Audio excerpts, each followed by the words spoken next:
Well, it's come to this, another episode of this. Herman Scuttle here, Wormwood Scrubs Prison also here. I have plenty of things to talk about today, but first, 3 news items that have just come to me, hot off the press. Breaking news. Experts at a museum in London found Michelangelo's thumbprint on a sketch he created over 500 years ago. The thumbprint may help prove that Michelangelo died when he drew his last breath. Also in the news, 2 Idaho men, David Rush and Seth Lemons, set a world record by passing a beach ball between them 356 times in 3 minutes. They said the hardest part was blowing up the beach ball and having to catch their breath. And finally in the news, a Canadian man named Dieter Muller found several bottles of whiskey in a sunken boat that had been underwater for 50 years. And he decided that he might lose some weight by going on an all-whiskey diet. But all he lost was 3 days. Well, that's what I've got in the news for now. Now, I heard from one of my relatives that somebody in the family dropped dead. Well, I said, you'll have to go to the services without me this time. The weather is too hot right here where I am, and it'll be worse. It'll be much worse down there where they are. And by the way, which one died this time? The one in Virginia, Carolina, Florida? You know, there's just too much time and distance for me to travel on Interstate 95 in the high summer. So, if you go and if they ask about me, just shrug your shoulders and say that you can't figure me out. That'll probably be enough. See, I'm hot and I'm bothered, and it's just one dog day after another, and I'm in no mood for a road race going down below the Mason-Dixon line in time to review the latest dead among the kith and kin. Yeah, that's very cheeky of me toward the Flesh and Blood Network, but who's ever given a shoot or a shiv about my hell time without end and my dying of 1,000 cuts?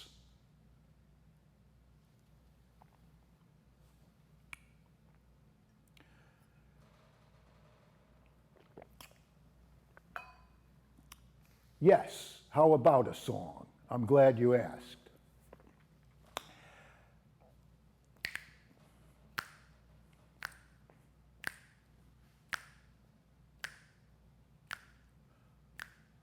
Woke up this morning, somebody stole my shoes. I said I woke up this morning, somebody stole my shoes. I got some flip-flops at Walgreens, but I still got them walking blues. I got 5 toes on my left foot, 5 more on my right. I got 5 toes on my left foot and I got 5 more on my right. And I'd walk 5 miles barefoot just to be with you tonight. Well, I'm walking in circles and I'm getting nowhere fast. And I'm thinking that my next step could be my last. Oh, walking blues, walking blues. I just want to throw in the towel. Walking blues, walking blues. I just want to throw in the towel.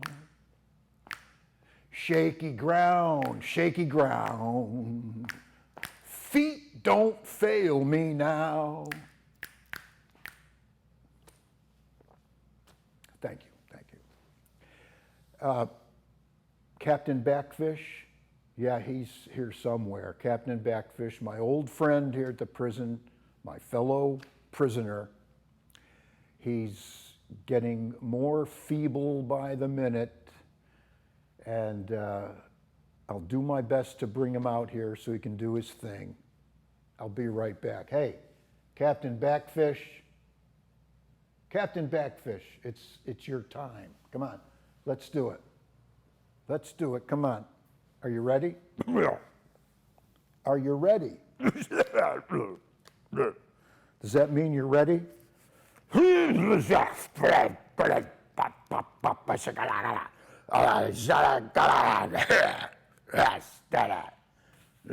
do that. Yes, sir.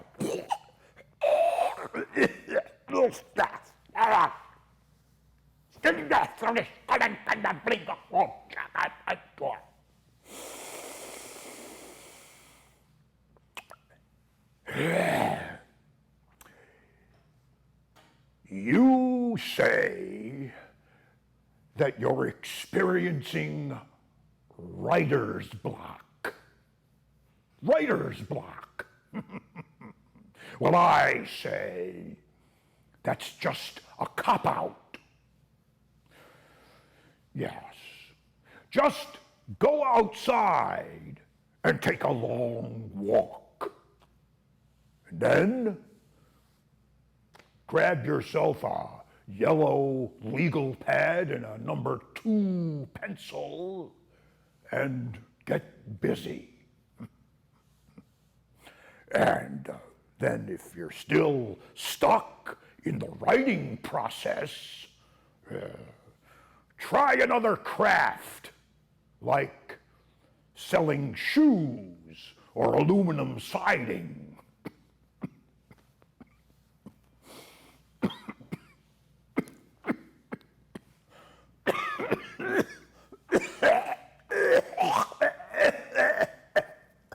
Oh, Captain Backfish, you do this every time.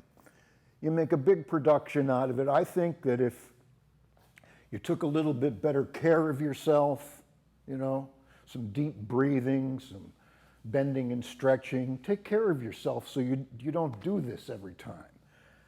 Well, then, okay, fine. That's Captain Backfish, and that's his thing. Now, I've told you a number of times here on this show, In the Slammer, with me, Herman Scuttle. I've told you several times that I've built up a pretty good reputation here at the prison. I'm not leaving, but because this is the best home I've ever had. But they do give me points for good behavior, meaning that from time to time, if I want, I can leave the facility here and I can go into town. I can go into downtown Pittsfield and just do my thing, as long as I behave myself. I do, I behave myself, and I always come back, and they know I always come back. Well, the last time I was downtown, I noticed this little stretch of street, and it's called Kent Avenue. Well, this is what I have to say to the people who live on Kent Avenue. Yes, it's your street, your dirty little avenue, flanked by 2 streets. That's Kent Avenue between North Street and Seymour Street. Yeah, it's your street, and it's also your garbage. Your garbage along the gutters, the sidewalks, the stoops, the alleyways, in the crabgrass, anywhere that gravity brings waste from your hand to earth.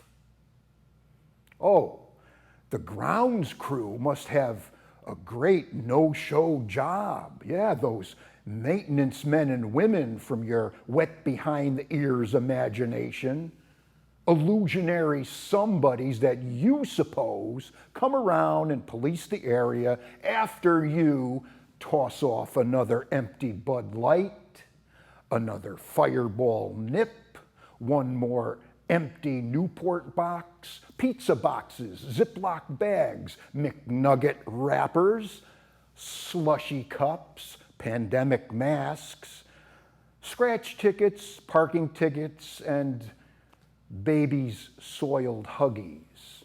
Yeah. And you know, your whole block there smells rudely of skunk weed and pee-pee. It's the environment of the stupid and the lazy. Yes, it's your street, but this is my city, where cooperative spirit is routine, where giving a damn is widespread, and where we don't mess where we eat. It's a communal thing, and it's something that you can't possibly understand.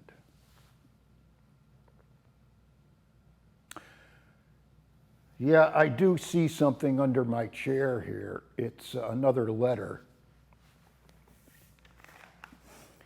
And if you watch my program here with any regularity, you know that I beg you not to send me letters, but still they come. Let's see what this one says. Oh. To the desperate old jerk on public access TV, the annoying, aging fool calling himself Herman Scuttle.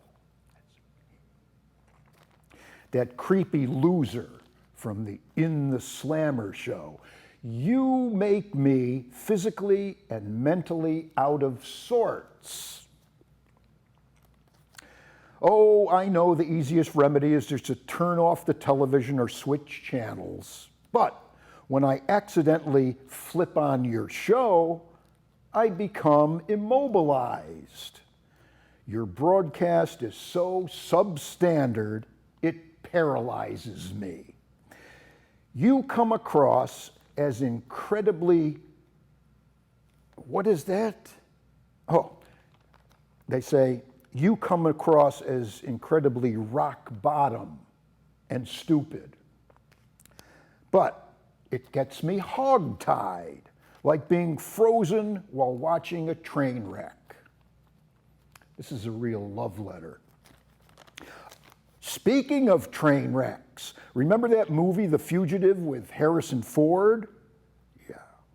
That big train wreck scene was a great ugly mess, but it was spellbinding to see. Okay, Herman Scuttle, I realize that you purposely design your TV show to be as unprofessional and sickening as possible to attract people like me, people who are subconsciously seeking a cheap thrill, and people like you will never stop. You will undoubtedly remain on the air in reruns long after we're both dead. And for the rest of my life, I will always, sooner or later, stumble on your program, and it will handcuff me and relentlessly make me feel queasy and green around the gills. So, Herman Scuttle, how about a compromise? What do you say we get together and watch that Fugitive movie with Harrison Ford? I'll cook a homemade meal and we can share it together. You like tripe soup? You like tripe soup? Yeah. Maybe it'll make you nauseous. And if it does, well then, that should make us just about even. Signed, Mary Madison Silverfish. Please don't send me any more letters. Not just her, you, and everybody else. No more letters, please.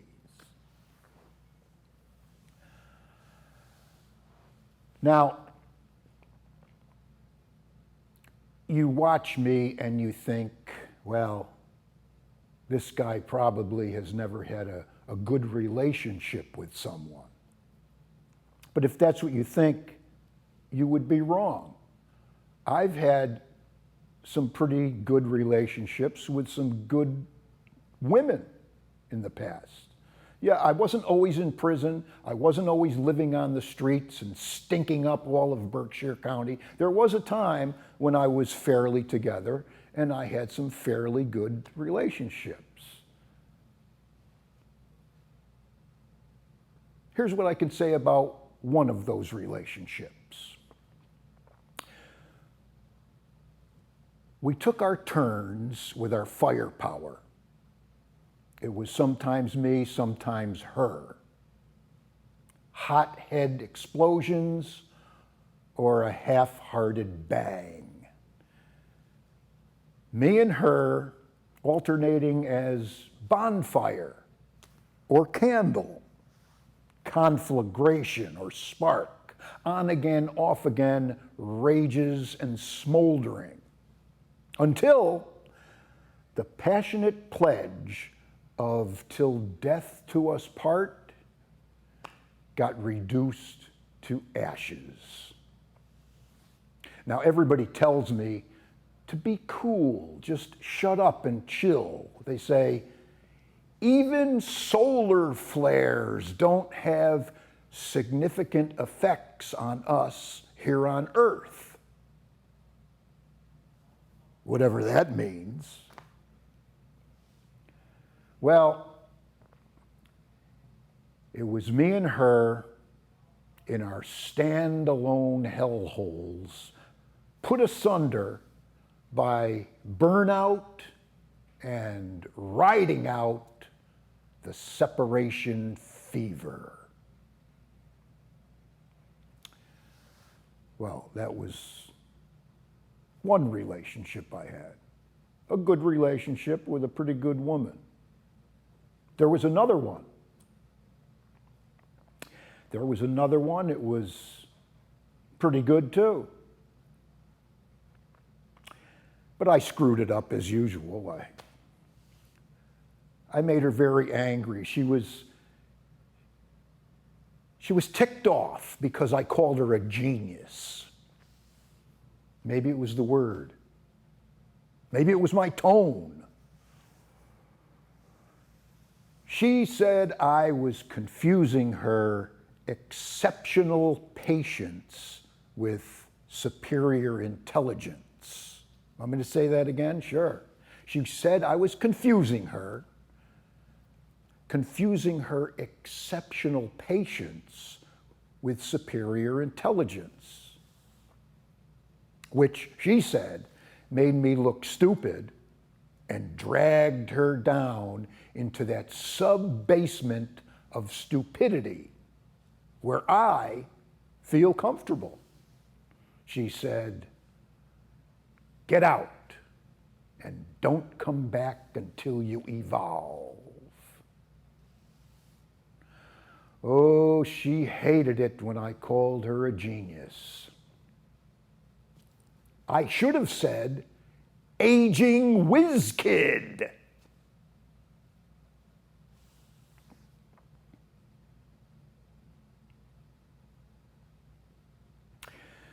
Yes, and I heard a rumor that they're going to tear down this prison, put it completely out of business, and build a Taco Bell Another Taco Bell for Pittsfield, yeah. Maybe it wasn't a Taco Bell. Maybe it was a something else. Another Family Dollar. Or maybe it was another Jiffy Lube. God knows we could use another Jiffy Lube. Anyway, the prison is still standing. I'm still here. And I think that I could maintain this ridiculous television program for a little while longer. What do you think? Yeah. Okay.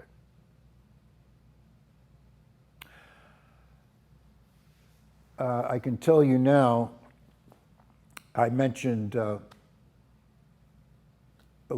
little anecdotes about two women that I had a relationship with over the years. Yeah. I screwed it up both times. It wasn't their fault, come on. But there was another woman I was completely infatuated with, but I never met her. I only saw her in the news. Saw her in the news. And her name was Leslie Van Houten. Does that name mean anything to you? Leslie Van Houten? Think back. Yeah, that's right. Leslie Van Houten was one of the Manson girls. Well, Leslie Van Houten, this is for you. Leslie, you know, it's too bad that our paths didn't cross. I was stationed in San Diego, late 1968, early 1969. And you, Leslie, you were over at the Spahn Ranch with Charlie Manson. In a perfect world, we would have hooked up before you met Charlie Manson. We would have hooked up and we could have met down by the Coronado Terminal in San Diego. We could have walked from there up to the all-night movies, drank muscatel up in the balcony, and in the morning after breakfast, we would have gotten our first tattoos from old Doc Webb, and then crashed at the Hot Sheets Motel. And on top of that, Leslie, maybe we would have been exchanging love letters while I did my war thing overseas. But no, that dirtbag Charlie Manson had you under his spell. He made you a prisoner in disguise. Shame on him. And Leslie Van Houten, shame on you.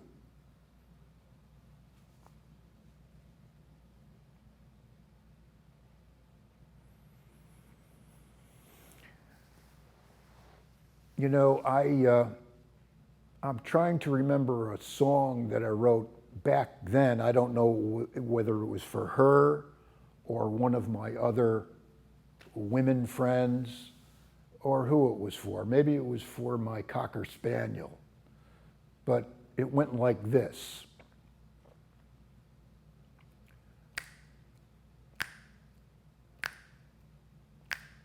My car is covered with rust. My garden is turning to dust.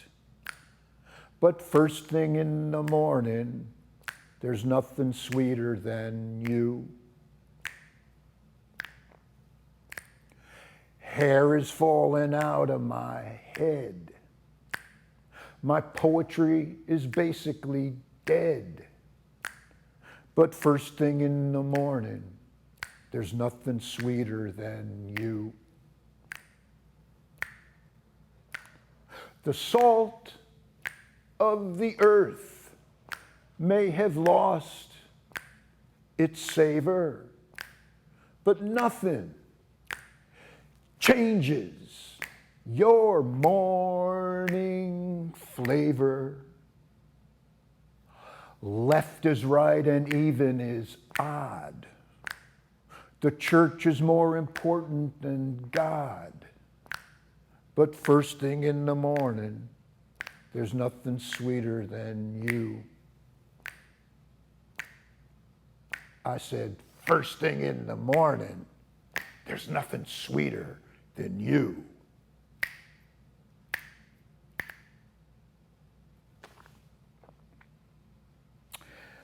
Oh, this just crossed the wire.